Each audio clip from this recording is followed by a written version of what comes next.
Did we got anybody in there? Just us. Just us. Keep that open for a minute. Let me get this started. All right.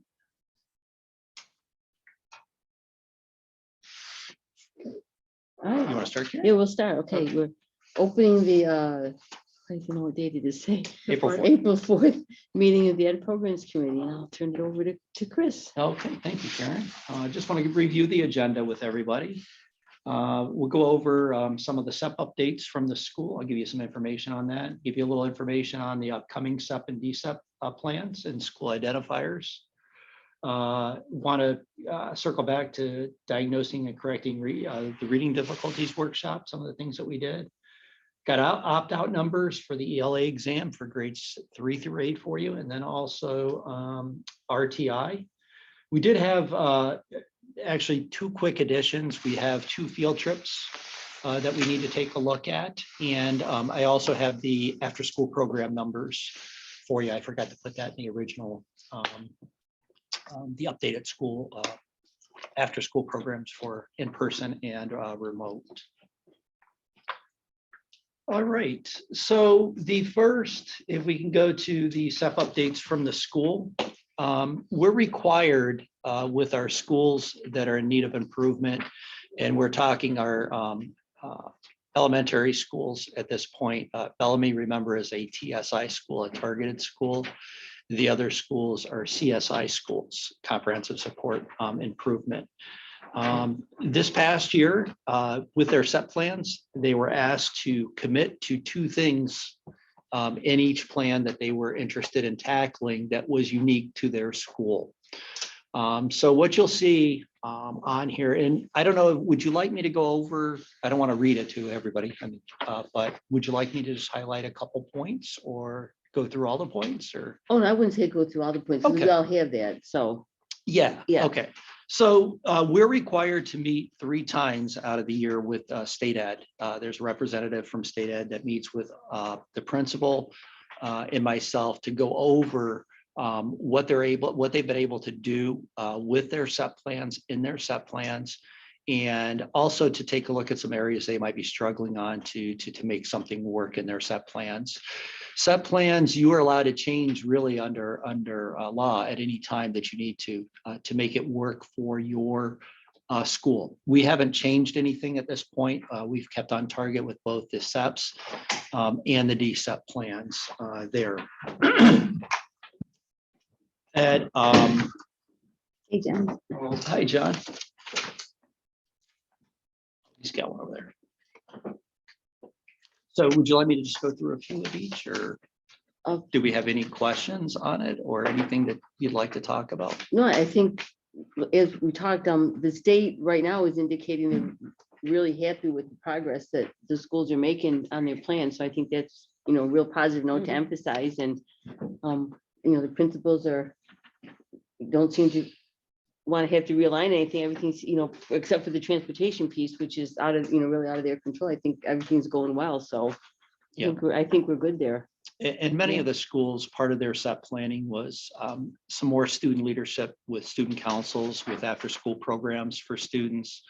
And they've really been working, now that we're kind of unmasked and everybody's back, they've really been working hard to get kids to stay after school for some of these programs. Another area that all of them, they did have a bit of a literacy focus too in all of the schools, even though most of it was around equity and around student voice and student choice. We did tie in literacy to all of that also, because that's something that we've been working on within our DSEP plan and continue working on to improve across the district. So they all have used some of their SIG money, and just as a reminder, each school gets $200,000 of SIG money to be able to use towards that plan. So a good majority of them are looking at independent libraries in their classrooms to create some diversity, having diverse books in the classrooms too. And all of them also ordered one of the other pieces is the Scholastic News to help our students build their background knowledge, to be able to bring that with world events, and it's tied to history, tied to social studies too. So not only with the new programs that we're working on with social studies, they're also getting some extra social studies and science reading through those scholastic news. So that's a really good thing. As I said before, the biggest challenge has been transportation with those after school programs and working on that. Joy specifically had some culturally diverse speakers that were lined up. We're still looking into that a little bit through our PA COSER, through a performing arts COSER through BOCES to try to tie in some diversity in there. I know James is still working on that piece. Any questions or anything else you'd like me to go over with it? This is a culmination of sitting with the principals and getting their input with state ed representatives. And I also sat with the principals separately just to see what other things that they were doing that they didn't maybe mention to the state, and that to sort of capture their voice and capture what's going on within their schools. So we have the upcoming SEP and DSEP plans. Again, the state's not changing much for us. Schools have to have anywhere between 2 to 3 commitments. 2 seems like a really good number that they've been able to actually really tackle things and not leave too much out there on the table. Again, the plans are going to remain the same. The content could change based on the need of the school. They're very specific in the SEP plans to make sure that they're doing their plans around what the school actually needs. Our DSEP, we do what the district actually needs because we have several schools in need of improvement. NICED did not receive the waiver to eliminate state testing, as you've probably heard the news from the U.S. Department of Education. They're working still with the U.S. Department of Education to determine exactly what that data is going to look like and how do we determine which schools get on list and how do we determine which schools come off the list. So they're working very closely with them. We have no information on what that's going to look like. The only thing that we know from state ed and the meetings that I've attended is that new schools could be identified in using the data this year, and also schools could come off the list using the data this year. I'm kind of hopeful that we have 1 or 2 that could possibly come off. We won't know until that state data's back to us on the 3.8 assessments and some of the other ESSA data, the indicators that they're looking at to make that determination. We're gonna have the same amounts. The district gets $100,000 to spend toward their SIG, and each school gets $200,000. I believe the TSI school only gets 100,000 because it's a different, I'd have to double check on that. In May, we're gonna have staff surveys, templates for writing those, and we'll be able to start sitting with those, or the building leaders will start sitting with their groups. Likewise, on the district side, I'll start sitting and forming our groups to come up with what our DSEP plan is. And just as a reminder, we did 3, but we usually use our DSEP as part of our strategic plan for the school year too. So whatever changes will be made to that will be made also to that strategic plan so that we can keep with 3 things that we want to do to improve the district. Any questions on those? I could have given you all the paperwork for it, but it would put you to sleep, unfortunately, so I didn't think you wanted it. But if you do, I do have copies of it if you're interested in taking a look at what we need to take a look at in there. 2 weeks ago, we had a conference with our literacy consultant through BOCES, Tanya Schnabel, worked with our reading teachers, our tier 3 reading teachers. We also had a couple teachers from VBS join us, and then we also had staff development for Medicine on Ed at BOCES join us. Maria Papa is working region-wide to really work with all of the teachers in the area on literacy, especially at the tier 3 level. We did a little bit of the science of reading with Tanya. What she did is we took 2 students to their data that they've run through the whole process with, and we took a look at all of the data that was on those 2 students. Obviously, we blanked out everything, so you can identify the student or the teachers on that. And what she did is she showed them, based off of those 2 pieces of data, or 2 students, how that you can go backwards and work to get to the root cause of what's causing that student the reading difficulty. And what was interesting on one is the student was actually in for reading comprehension, That was their goal. And when you really go back and you really take a look at data on that and where the kid was struggling with, she was able to pinpoint that down to the kid wasn't able to figure out the long I sound. And that was through some different forms of data. So she's, basically she said, in order for that child to even begin to comprehend, we've got to fix that problem first to get them to the other part of the comprehension. So it was a really nice eye opener, I think, for folks, and also a good process of going backwards. What we're hoping to do is to begin gathering our reading teachers. We'd like to do it once a month to really do a PLC, to take a look at a student that they're really struggling with and they can't seem to make gains with, to collectively as a group kind of take a look at that data, piece back and see if there's something else that they can do to pinpoint what the child's really struggling with on that. She also had the teachers bring two students with them, their data, so that they could work, and in the afternoon they collaboratively work together to try to figure out what was the root cause of the reading difficulty. It's not an easy process to do. It takes a little while and you got to put all the pieces of the puzzle together, but it's definitely doable. It's just something that we really have to practice a little bit more and make sure that our tier 3 teachers have everything that they need at their disposal to help those students. Two things sort of came out of this as we were talking about this is we have decodables at our primary level for our students for phonological awareness and practicing that, the phonics piece with actual books to read. But what we really need to do is take a look at, we have Flyleaf, that's the company that we use, is take a look at some different decodables that kids are using in class that they'd be able to use with the tier 3 teachers. So they're not reading the same thing over and over again, memorizing what they've read is essentially what they'd be doing if we continue to use that. So we're gonna look at some decodables for tier 3. We do have reading A to Z. They have decodables in there that they can use. So they do have other forms at this point, but taking a look, it's a really good, Flyleaf is very good with decodables. There's another one, I can't think of the name off the top of my head, but somebody had recommended taking a look at that also. And then also the possibility, since we have a phonemic awareness screener now that we're able to use, is taking a look at a phonics screener that we can use district-wide with our tier 3 students to help them really dive down into what's the phonetic portion of that that's really causing them the grief. So we're looking at that piece right now. There's a free one right out there. It's called the PAST. I was going to say last, and that's not right. Called the PAST that we're kind of considering at this point. But there are some other phonics screeners out there as I was kind of researching it a little bit.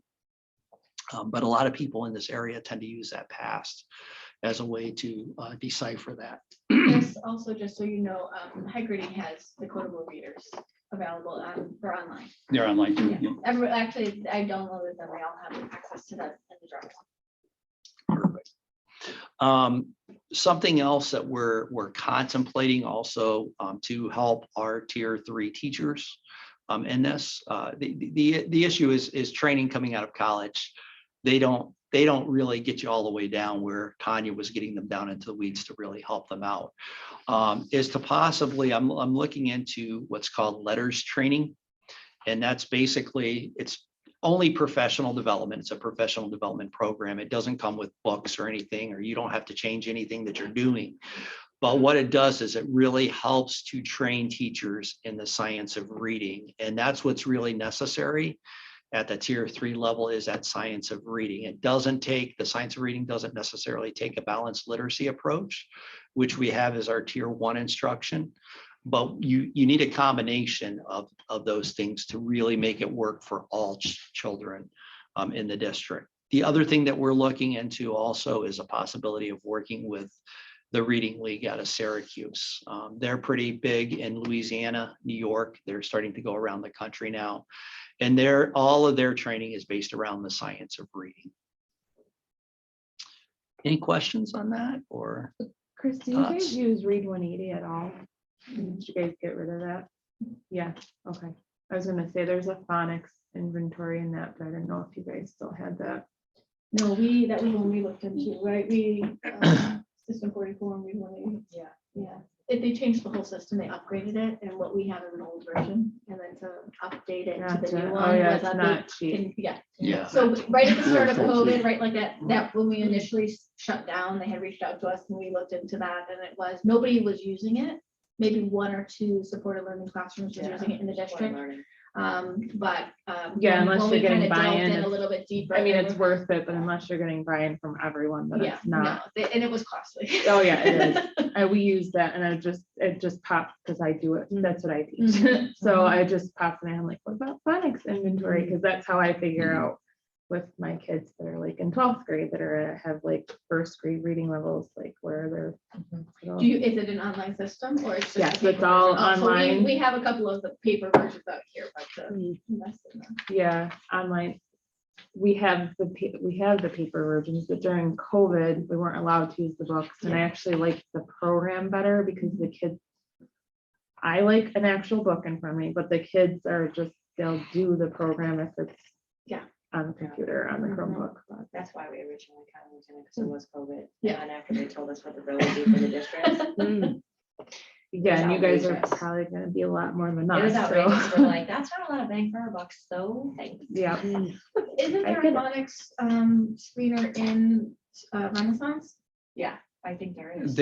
Yeah, I'll have to check on that. I'm I not think sure. I there think there is. might be. That Would may make be sense. that may I be think one it that we makes could use sense. too. Yeah. Yeah, I think I haven't there come is, but across I that don't know yet, where to but find it, but yeah. I'll take, yeah, that's so true. yeah, I mean, you might, if you're already paying, you might already have a. Yeah, so we're phonics trying to screener. keep everything around the Renaissance suite because it's hooked into Star and. It's a good everything idea. I that didn't is take a look built in there. into that. Yeah, But we were looking to that until it just, they didn't give you a lot with it, that's all. And we only had a handful of teachers that were actually using. it. yeah, listen, I don't blame you. Yeah. I'm in charge of the whole umbrella along with BVS and JD George, and I have to make sure everyone's using it. Yeah. Otherwise, it's pointless, Yeah, I agree. but it works. Okay, we all set on that? Yeah. Okay. All right, real quick, just wanted to remind you in Peter's update is the Instructional Materials Committee and the findings of that committee. So you have that information moving forward. Do you want, next is the opt-outs. If you take a look at this long sheet for you, this gives you a sense of how many students were opting out at each grade level. And also we've broken that down by school and by percentage. Highest percentage is at Stroud right now, about 29% between 7th and 8th grade on day one. And then that inched up a little bit to 30% on day two. Overall, at our elementary level, it was really good. Couple areas was 6th grade. I think that was at Ridge Mills with a 31%. And then I think our next highest was at about a 19% at 5th grade. That was more in the Ridge Mills areas where we got that. Stokes had that 15% also in the 6th grade. The groups that originally were opt-outs for a long time have started, they're almost worked their way through just about. Probably So about right. it's getting Yeah, better. about right. We did Yeah. some, we sent out a letter. I had the principals all send out a letter talking about the importance of the test and how it's important for us to be able to take a look at that and be able to determine some areas where kids may be weak. It doesn't tell us the whole story, but it at least gives us a little bit of a story that we can put together. I rely a little bit more on the STAR data. I think that's a little bit more accurate with what our kids can do. Than the way we test kids on that 3-ADA assessment without any prior knowledge or just come to a cold read and good luck to you. Yeah. Let's see how you can do. So I truly think the STAR is a little bit better of an assessment of what our kids can do holistically in the reading process than taking a look at that. Any questions on opt-outs or anything else you'd like me to talk about? Why is Stroud so much higher? What's going on? Well, I think you've still got a lot of those students that were in that original cohort of opting out. It was they haven't worked their way completely through high school. That's kind of the tail end of it, really, Stroud. when that opt-out movement was really big, or parents had heard about that opt-out movement. And it's getting less and less, I think, across the state. I'll be interested to see what it's like across the state. But it definitely is becoming a little bit less in our elementary schools.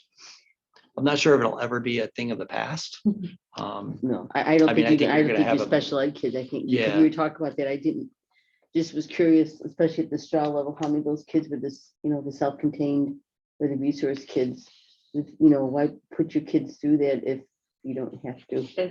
It's a lot for torture. special ed kids. Yeah. We had a lot of kids sit for like 5 minutes and then. We're done. Yep, they're We're done. done. Some of them ran out of the room, like, Yeah, it's a lot for them. because they can't have any of their modifications, so it's, yeah. So I don't think that's gonna, I think you're gonna see that number, especially at that age group. They don't, they know they don't have to take it. Don't take it. Yeah, it's not gonna give you any useful information, not with that group of kids.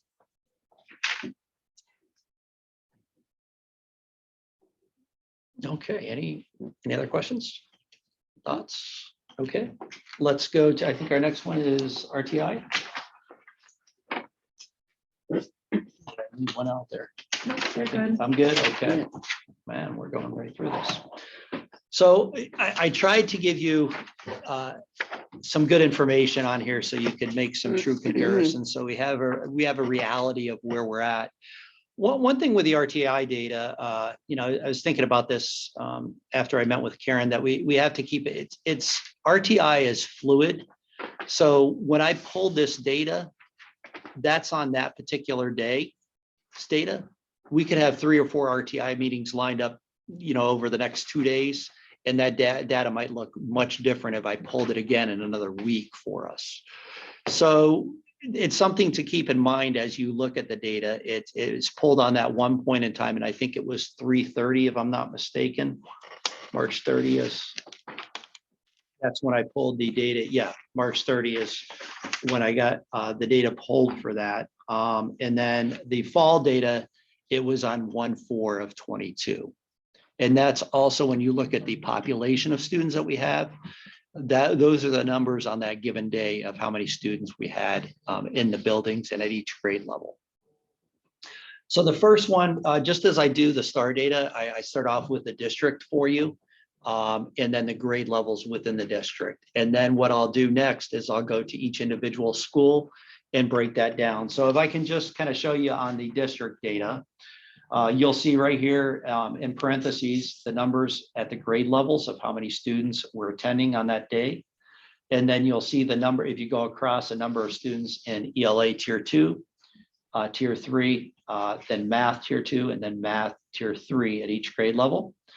Down below, if you just go down below that, it'll give you the totals, K6 for tier 2, 3, and so on and so forth.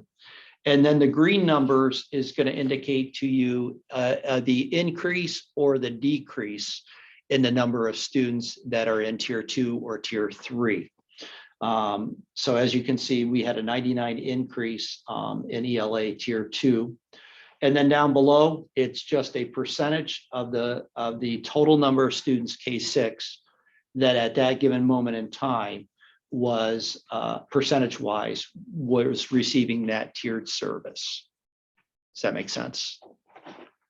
I tried not to give you too much information, but I think you need those percentages and those numbers to kind of paint the picture of where we're at with it. Does that make sense?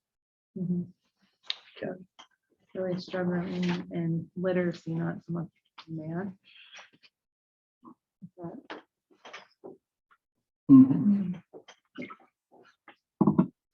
And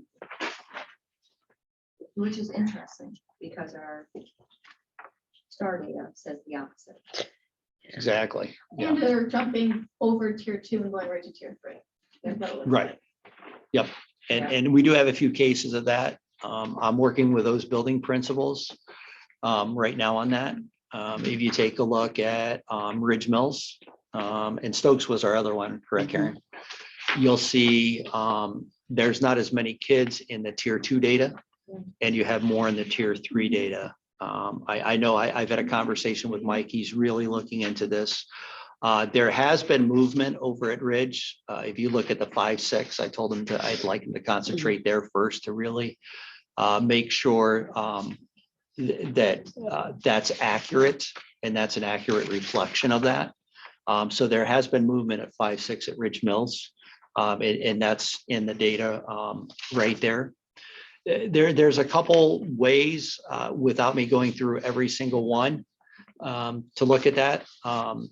Is you could possibly have a lot of kids that are middle of the road that, yes, could need a tier 2 service, but aren't getting that tier 2 service at this point because they're holding their own still in class. And the ones that are in tier 3 really need the help and aren't meeting the grade where they're at. Or we have some of those tier 3 students that really should be a tier 2 and receiving some of that. For example, if we're taking a look at 5 and 6 for comprehension, if those students aren't struggling with breaking the code, then that comprehension is something that could probably be put back in a tier 2 service. So those are the 2 schools that I'm looking at really closely and working with the principals on to make sure that that goes along with our RTI plan.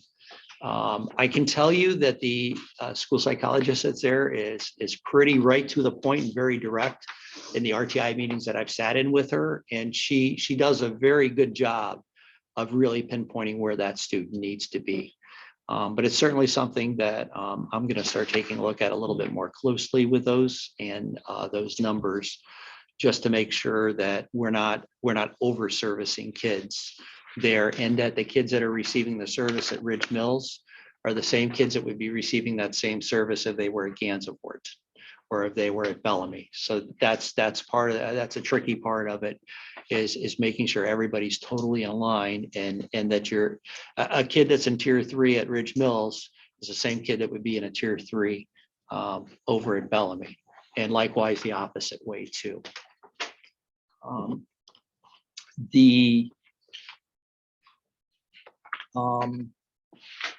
was the other thing that I wanted to mention was there's still some, I'm still working on some cleanup in RTI Edge. I think there's some cleanup that still needs to be done. There's some outdated, there's some very outdated interventions that are still in there that a teacher could possibly tag as an intervention piece.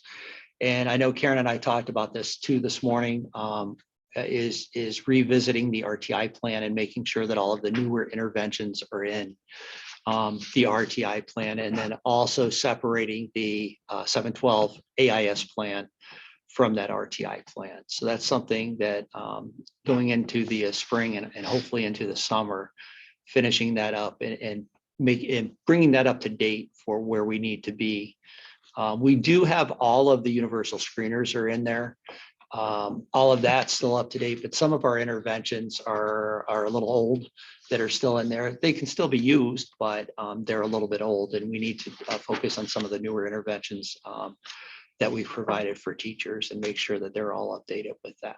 So that's something that we're going to be working on in the future. Is there any schools you want to go through here, Karen, or anyone else? No, just as a point of reference, something that I did just for my own edification. So I went and looked at the STAR and all the kids that were level 1, and I wrote down those numbers. And then I looked to see how close it matched up to the kids that were tier 2 or tier 3. And for the most part, the numbers, they met up. So it looked to me like, because the level 1 kid you would expect to be getting at least a tier 2, if probably a tier 3, because they're reading 2 grade levels behind. So for the most part, they all met up. And I was really encouraged by this. So I think we're getting a good getting a good handle on that. I know the 2 schools we talked about didn't quite, and then I did the same thing with, I know we talked about this somewhere along the line. We had the screen of the Brugans for the kindergarten kids. So we know you had this wonderful, nice graphs that showed us. So we know which kids are not school ready. And I don't know how we translate that from getting some more information as far as where those kids are academically before we get to 2nd grade. Do you know what I'm saying? Because we don't have any, Well, the advanced doesn't No. screen academics. no, I know, Yeah. that's what I'm saying. We don't Yeah. have that. All we have is like, I can look at Denti and say that, there was 55 kids in the kindergarten that weren't school ready. But how are those 55 kids doing now academically? No, I mean, I think that's, so I guess the part of that is, it's Look at- interesting, because I feel like that's a little bit aligned with our reconfiguration of report cards, right? Okay. Because, the academic is not just ELA and math. Right. Right, we're really looking whole child. And Yes. So I think that's the redesign of our holistic assessments. And how do we find those pieces? Because a child could be reading and then tearing up the room. Right, yeah, Right. yeah. That's true. Yeah. We don't have any. Yeah, we've got one coming. Yeah, they- so I that's- think that's something that we had a great meeting last Monday with about 30 teachers about redesigning the report cards and thinking about how can we really capture that. So we only had one It's meeting so elementary. far, but I think that that's the That was next elementary. level. Yeah. Like, once we now have all mean, we're of the talking about pieces in that place for too. curriculum Yeah. wise, elementary, it's not changing. We know that we're hitting all pieces Yeah. of development. It's really thinking about how, and a big piece of that came out of the conversation, specifically with kindergarten first and second, in that meeting was, when we place so much emphasis on our report cards to be these specific standards, when they're not even the benchmarks of that grade level. Yeah.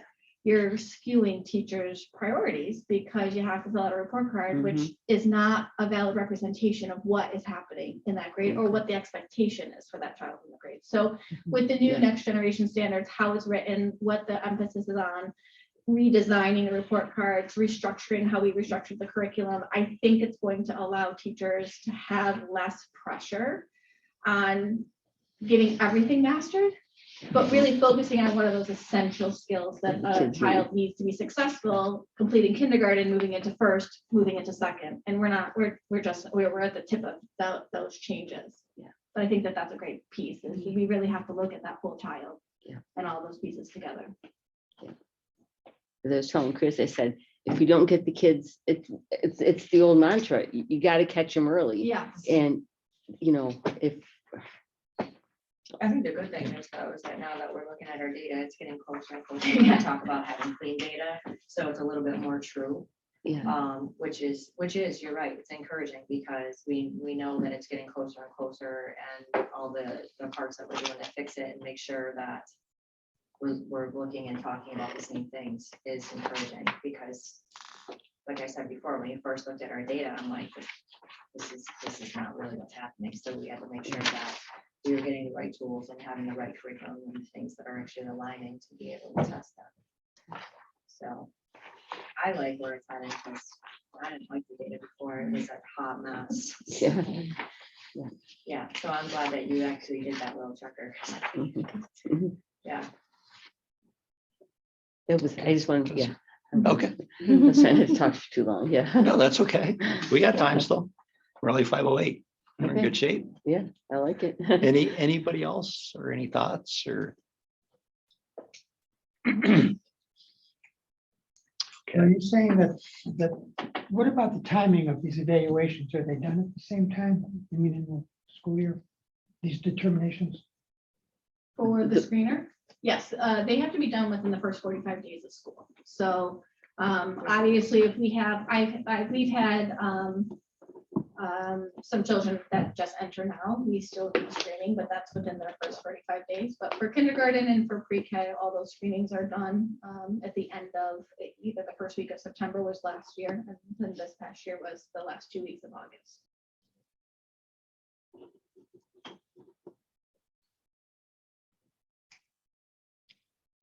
Did you mean the winter ones too? Yeah, I was trying to, is this essentially the same as the STAR? I mean, the timing of it?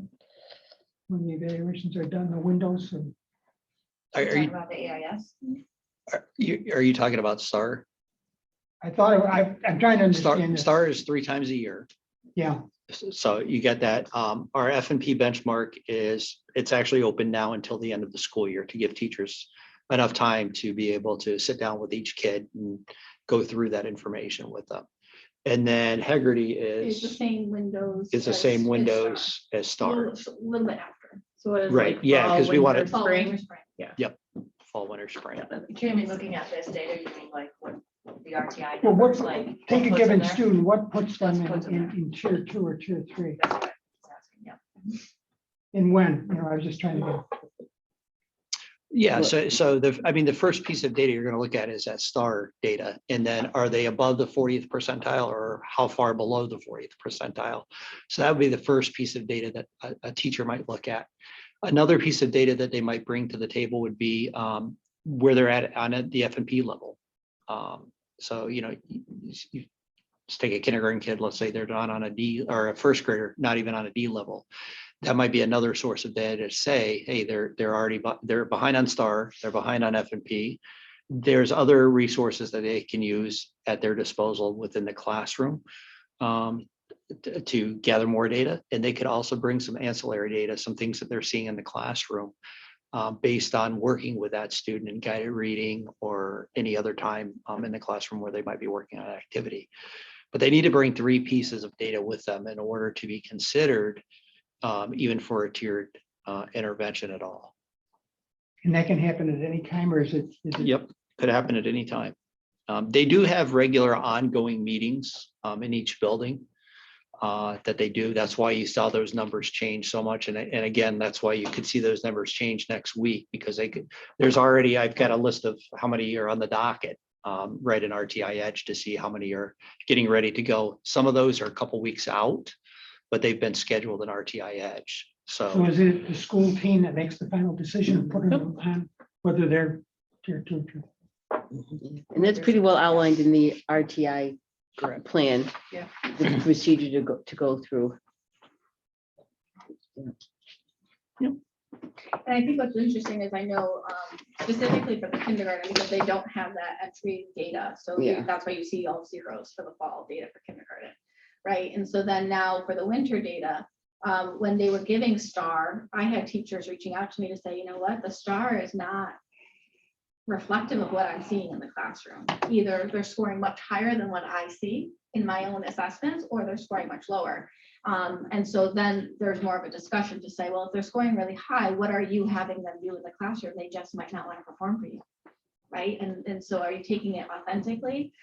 What are they being able to do within the Star that they're not doing in the classroom? Let's think about how else you can gather that data, or the other way around. Yeah, that's why I'm concerned about the kindergarten, because it's a computer-based thing and you've got such different maturity levels as far as and familiarity with the tool itself. So to me, that it doesn't sit real well with me that it's a real accurate tool with kindergartners. I think we need another piece of evidence more or less to get and that's because that's a number that's bothering me, that's not sitting well with me, is the kindergarten first grade numbers, simply because I don't know how much data we have as far as what we're using to measure the kids. And the supporting learning students are part of this, right? Yeah. They're not necessarily. So they can be supported learning, plus they also need AIS services and. I mean, can you be supported learning and not be a tier student? I mean, I'm thinking about. Yeah, I mean, we Could do be, have, yeah. yes, If we you do have have to- students that are in the support learnings that have no problems reading or doing math. That's not why they're in there. So yes. And the tier, the RTI model goes all the way through no, what grade? Where does it stop? through 6th grade. And then we switch over to AIS. And that's why Chris and I were talking, because the AIS has been, we really haven't discussed it much, simply because our Right. priority's been on the RTI plan. But Right. they are one document, and it really should be a separate document, and they both need to be up, particularly the AIS needs to be up. It's something we Yeah. really need to look at. Technically, by law, you only have to have a plan for grades K through 4. Yeah. That's it. We do it through 6th grade.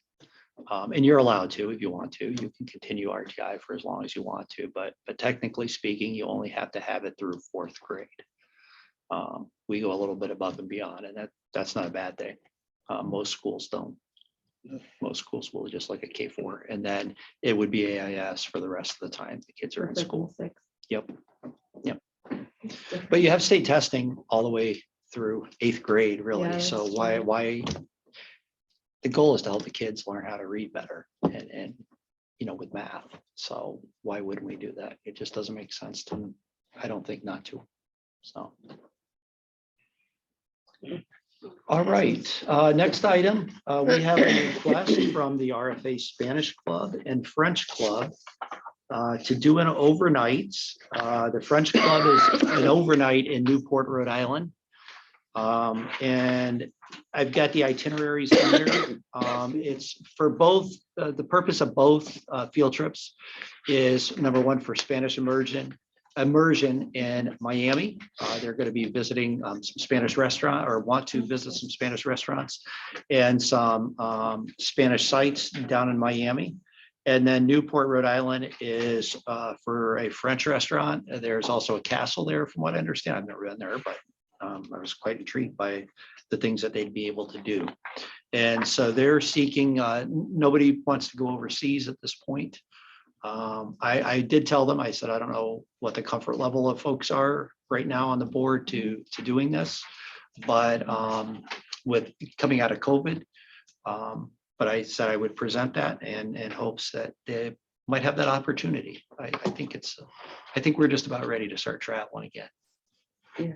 I think folks are ready. Yeah, the only thing I would have been uncomfortable with is an overseas, but just Yeah, I because of think the this is situation, but okay. I think this is a great, we We talked gotta- through. Let them live again. Yeah, I think it's a great, And we're pretty fortunate with Michelle. She really likes to get the kids out there. out there and Yeah, immersed. and immersed in some things, just getting out of her own sometimes for some of our kids. They will It's nice. fully be immersed in Miami. They will. Oh, Yeah. absolutely. I think they might get a little more immersed than they Yeah. probably want to. Yeah. Thank God the person that was with us was pretty fluent in Spanish. I used to take Yeah. a ton of it, but. No, Oh, no, it's a wire. Fully immersed. I haven't pictured Newport being French, but Yeah, Yeah, but I it's didn't a either. tremendously interesting place to be. I don't know about the French aspect of it, but No, it's it's mansions and. Oh, his, yeah. oh, yeah, it's just, You know, like I was telling, because I collect the antique samplers.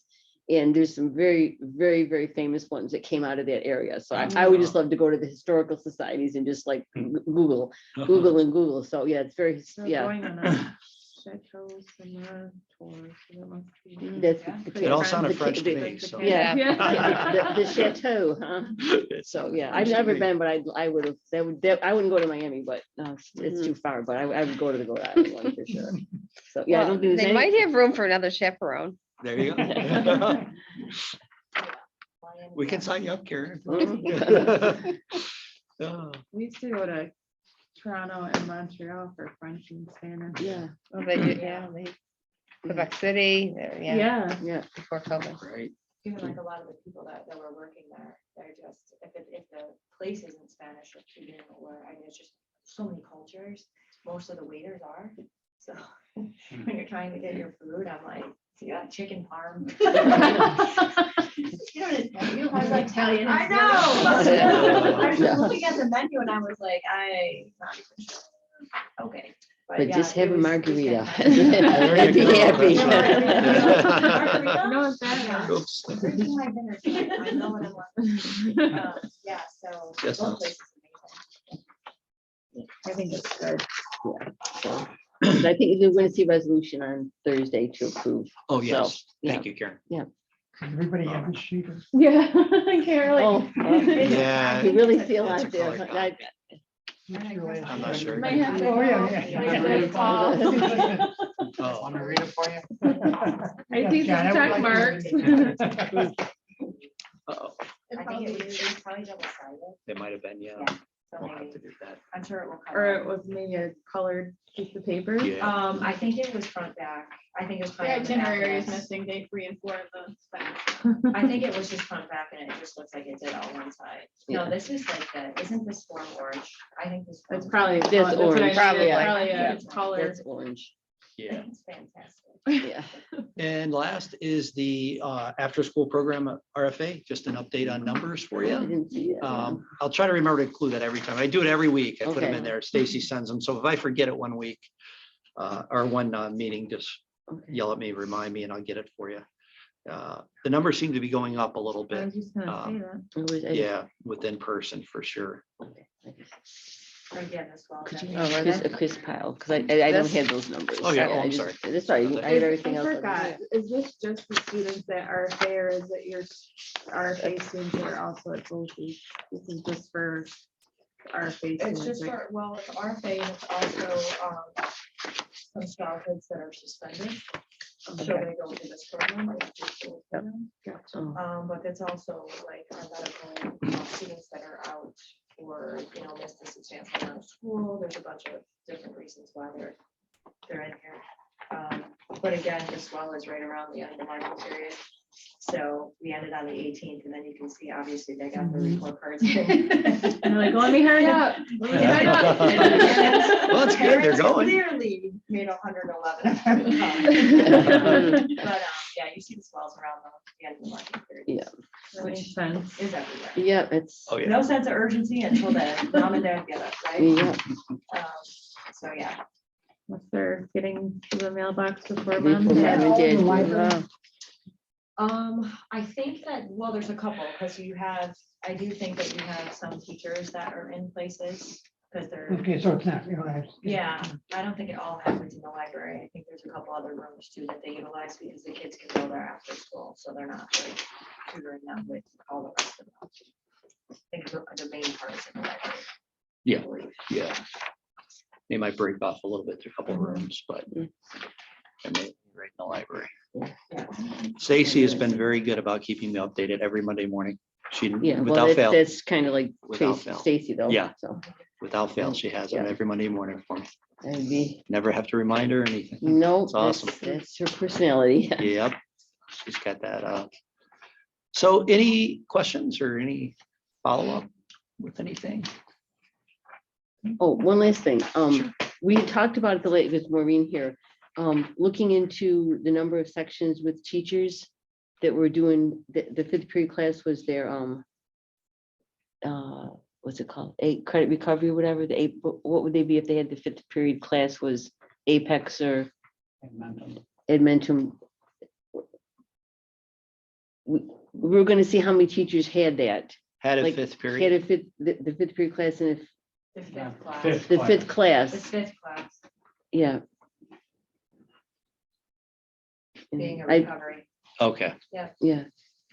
And like, so you're interested in knowing how many? we just teachers? talked about that because this is in my notes from last time. Okay, that we don't know how many teachers have it How many and the numbers of kids, because then the number could change.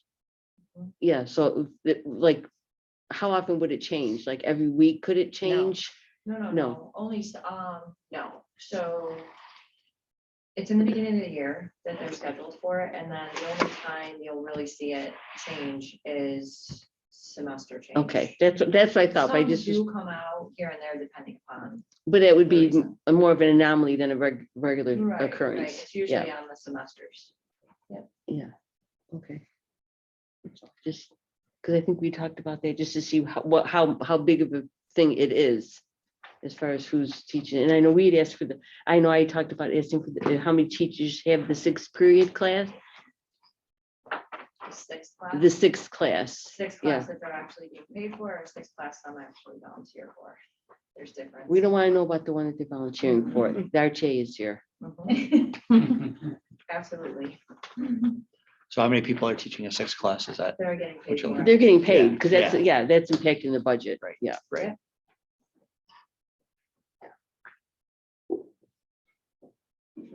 I think some of those are in special ed. Yeah, Yeah, that's is the nature of historically these. usually where it is, but I just wondered how, 'cause yeah. we can't Yeah, get I know. so let me just make sure, a number of teachers with the fifth class for recovery. Yeah, And this is, then we sixth talked period. about that just Yep, to see how okay. widespread it is and then, Okay. Yeah. I just want to make sure you get the right data for you. Yeah, sounds good. Anything else? and the number of students that were in, the kind of were in the class. Assigned, yeah. If it's 1, 2, because I don't think there's not technically a limit, correct? Is it 20? Would it be, it wouldn't be the 30, right? Yeah. Or could it be 30? No. Yeah, for the most part, we try to say about 30, but towards the end of the year, when we're doing a little, with the seniors, then I will try to. Oh, so you could go over Some- well, for contractually over PE 30? days, yeah, because Okay, they're on virtual, they're not in person in their classroom, so I think that a couple of them we went over towards the end of the year. We Okay. went- I had one of them like 45 at the end of the school year 2 years ago. but that would be mostly just PE. Yeah, yeah. I think the big Okay. question is how they're progressing. Yeah.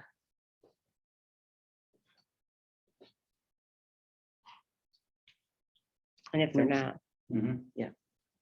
So I know the numbers we looked at, you had said it, they didn't look too good.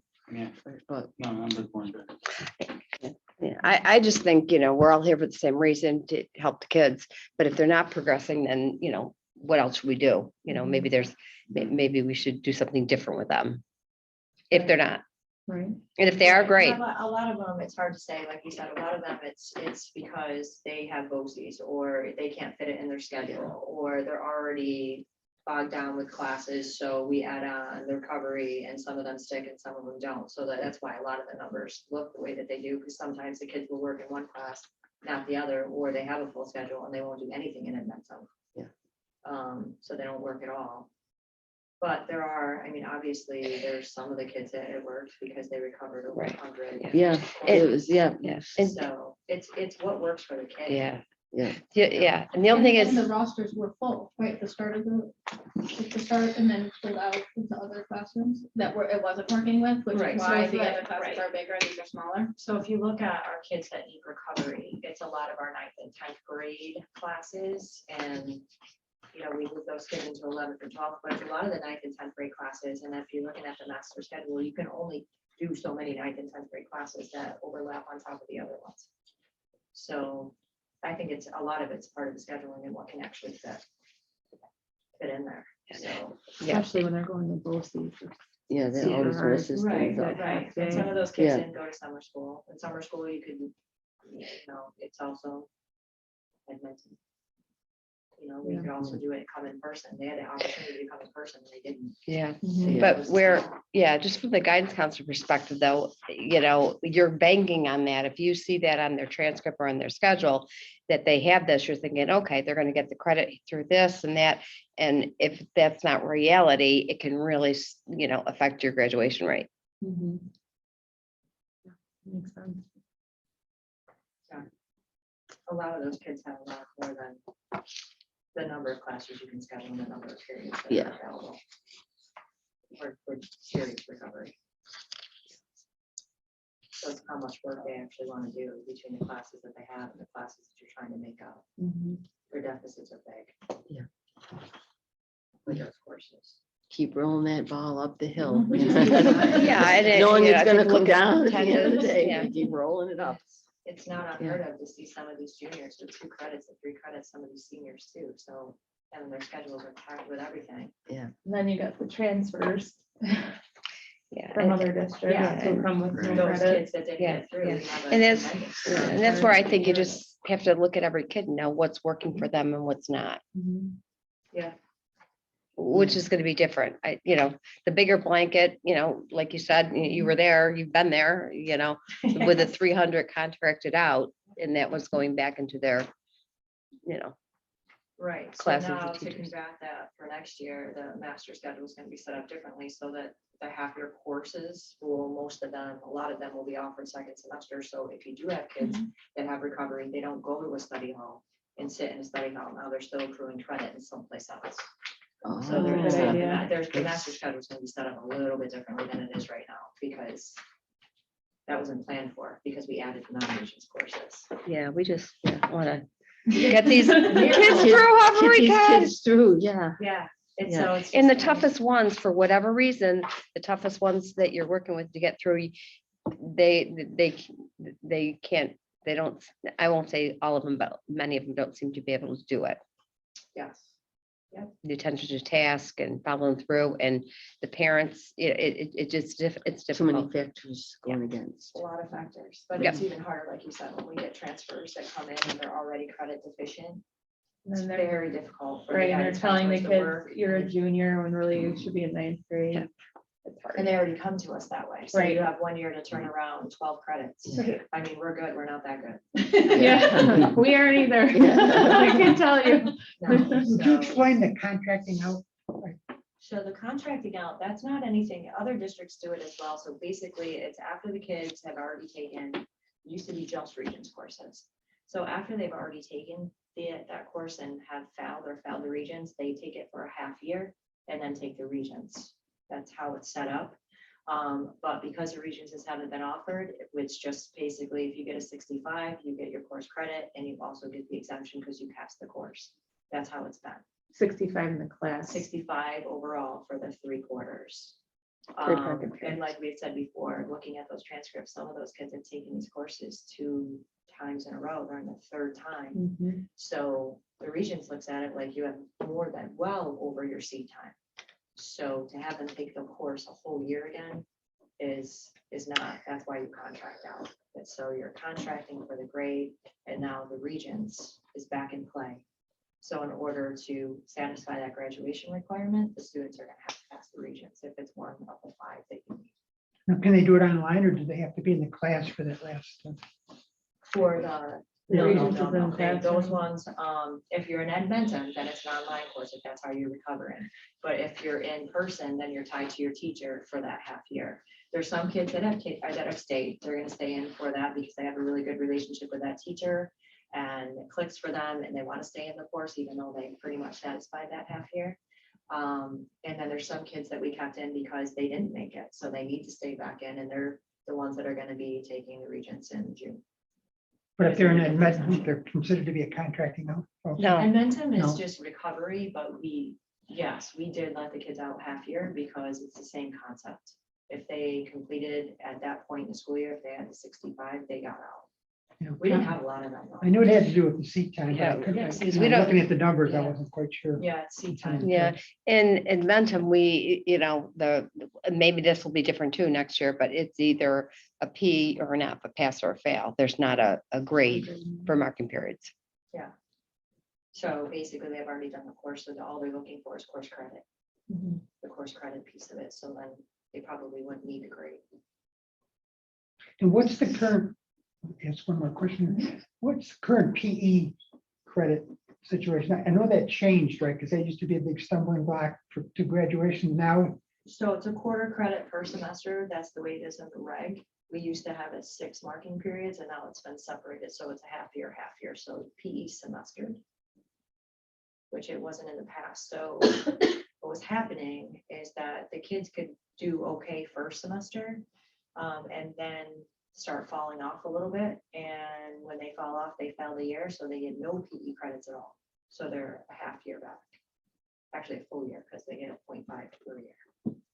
So now, if they did good in the first semester, or sometimes they don't do good in the first semester, and then they might do good the second semester, so they're still getting a quarter credit out of there, where the whole year's not lost. But by PE regs, it's supposed to be by the semester. So we are to reg now. It drives me crazy when they fail PE. It's like you can Yeah. walk the gym, just Mm. do something to But I get your think, like we credit. said, we're changing a little bit with the PE, with the Yeah, let's- teachers, and they're a little bit more lenient about the changing, and the kids that wear like the yoga pants to school, because they wear the same yoga pants in the gym. So not requiring them to change. Yeah. everything. I don't know Yeah. how you can make it any easier to earn the credit. Right. You For know, gym, I mean, you I mean- really have to show up with rubber-soled shoes on and no jeans. Exactly. Calisthenics for what, 10 minutes, and then you can walk the Make sure track. you're- Yeah, exactly. That's good. But again, I don't, and I can only go by what I see. I do not see the PE failures that we've had. Oh, it used to be They're getting horrendous. better. And I think the Horrendous. other thing is That's too, good. is that the credit recovery that you used to see in PE, like we said, PE is a hard one because yes, some are in Edmonton, some of them are. But the recovery that you see, they're scheduled. So you can't see a PE as a recovery. You have to really look at the student and say, okay, they didn't get this. They're taking 3 PE classes right now. That students either recovering or they're getting electives. Some kids, they already have their PE credits and they just take it for an elective, Yeah. more gym classes, which you're allowed to do for a certain number of Do credits. that. gym. Just They do love it. So there's no units in gym anymore, like volleyball or soccer or gymnastics? Oh, yeah, they have Do they? units in there now. They can kind of pick their curriculum, you know, But- they don't. But have I to. think you can choose to walk you the have to track, walk the or you track. can stay and do the volleyball unit. at Yeah, least so what do happens something. is they'll just say, here's what we're offering, here's the units that we offer in the, in the school that I was in before, seniors got first pick. So as you go down, freshmen didn't give as much pick, but yeah, so it depends. But here you guys have a 9, for the most part, you have a 9, 10, 11, 12, but sometimes you have intermixing based on where it fits in the senior or junior schedule to recover. Actually take an extra, take an extra PE course, because those are hard to find. They're not listed as recovery PE, it's just PE. So there's a And lot the of Swimming PE credit that's was the in other there. one that used to upset a lot of them, right? They had to have. Our pool's gonna be back. They thought it was just swimming, right? They wouldn't Yeah. swim. Pool's impressive. So, They don't have to take swimming though. Maya now figure it out what for the Because I've had different versions. So I wonder what the guidance counselors are okay. told. So up until what our pool wasn't opened, you should be attending and doing the swimming unit. The swimming unit's like a basketball unit, Right, no, volleyball, no, I and know. it's in- badminton. Yeah. So a student, so long as you say you really didn't want to do the pool, okay, and you don't have a chlorine allergy all of a sudden that just developed or something like that. And your Which- doctor Okay, okayed which it. happens. We've Oh, yeah, got a lot of my those. daughter was one of Yeah, those. yeah. Which, whatever, more power to. So you should do the PE unit. You could not do refuse to do the PE, the swimming unit, but you could still pass. Yeah. So I don't know what the, before, I think it was like the swimming test or something was part of graduation. Oh, you had couldn't That graduate lasts. unless you Yeah, had. unless Yeah, you did that- the yeah. first- My first Yeah. run on the board. they got rid of that. We got rid of that. Yeah. Yeah, so that was gone. 'cause Remember? I fought really hard for I that. remember all the details, but it's so sad to see those kids sitting there, you know, but you know, that's their life, you know, that's what It's they're a life skill, living. I mean, swimming is a good life skill, I know, but Oh, I know it's like absolutely. force feeding at me. No, force feeding it is not a good You idea. don't want to do that. No. It's okay if you want to. It's not for everybody. Yeah. Well, it's a big thing, the outfit, the Oh, the swimming whole thing, thing, the body whole thing image, is it's a like, terrible thing to put kids through. I think New Hartford still has it in place, I do believe, but I understand. Yeah. Like, and you'd Town I probably grew up amazed in, at the we used to kids that swim in a choose to walk pond, the track. I And mean, the there's older just a kids wouldn't lot. let the younger Yeah, kids it's swim in the sad, deep yeah. end until they No, I could think a swim, lot of the you know, female they students couldn't just are fool around. too. No, If they went there, they were gonna get tossed. I know. It's not the best thing. No, we didn't, well, we didn't have a pool in second floor, so. I didn't have a pool at Roman Catholic. No. So, yeah, so that part changed, so obviously that was a huge piece probably of the failures in PE, the historical data. of it all, but- That was good progress. Yeah, it's getting better, like Maureen says, yeah. I it's think getting so. A lot better, I think, there's been some changes in the PE itself and also with ways that they can actually double up and get their PE credits advanced. They don't have it. But you really have to try. I mean, if you're there and you're doing it, then. Like, I have one There's still tough, student, I he understand just that. likes steel-toed boots and he goes to BOCES And you and won't take them off. he doesn't want to take them off. I'm like, we'll buy you a pair. I'll leave them in my room, whatever. Change before you walk in. Because his feet are allergic to sneakers. I don't know, maybe we gotta buy the pair Not the and smelly leave boots, them in there. the sneakers. His feet are allergic to sneakers. Yes, I have a son like that. He has boots on ever, I swear he'll sleep in them. But he passed PE. When's the next meeting? May May- 9th, I think. Let me check. That's what I saw. May 9th, Are you yeah. talking May? May, wow, Yeah. May, we may or may Yeah. not make it. I just All got right, one thank- vacation, free group. Yeah. It's been a long March. That feels like it's 3 months in one. Well, thanks for everybody who Yep. attended. No audience. Everything's going. Anybody out there? No.